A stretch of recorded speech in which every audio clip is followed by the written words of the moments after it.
Authentic Telugu వంటలంటే గుర్తొచ్చేది బ్రాహ్మణులేనండి. So, నాకైతే ఇప్పుడు బ్రాహ్మణ కిచెన్ నుంచి పొడులు, పికిల్స్ అయితే వచ్చేసాయనమాట.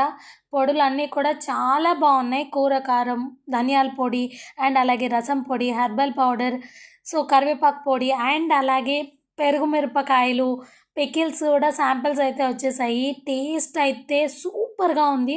అసలు కిడ్స్ గూడా తినే విధంగా మనకైతే కారం గూడా ఉందనమాట. సో, మా పాప యూజువల్‌గా పచ్చళ్ళైతే ఎక్కువ తినదు. చాలా తక్కువ.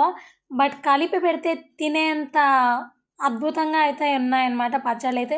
వీళ్ళ దగ్గర అవే కాకుండా న్యాచురల్ తేనె అండ్ అలాగే మంచి స్వచ్ఛమైన ఘీ అండ్ అలాగే హోమ్‌మేడ్ స్నాక్స్ వీళ్ళ దగ్గర అన్నీ కూడా అవైలబుల్‌గా ఉన్నాయి. సో, వాళ్ళ పేజ్‌నైతే నేను మెన్షన్ చేస్తున్నాను. ప్లీజ్ చెకౌట్ చేసేసేయండి. మా పాపకైతే మ్యాంగో పికిల్ అయితే చాలా నచ్చేసింది. ఉసిరికాయ పచ్చడి, గోంగూర పచ్చడి అండ్ అలాగే మ్యాంగో పికిల్. మెయిన్ నాకు బాగా నచ్చింది పచ్చి చింతకాయ పచ్చడి ఉందండి. ఎంత బావుందో! మా పాపకైతే మ్యాంగో పచ్చడి సూపర్‌గా నచ్చేసింది. అందుకనే మళ్ళీ డబ్బా తెచ్చుకొని కలపమని అయితే అని చెప్పేసి అడుగుతోంది. సో, వాళ్ళ దగ్గర చాలా స్నాక్స్ కూడా అన్నీ కూడా అవైలబుల్‌గా ఉన్నాయి. Home made with no preservatives, no added colours.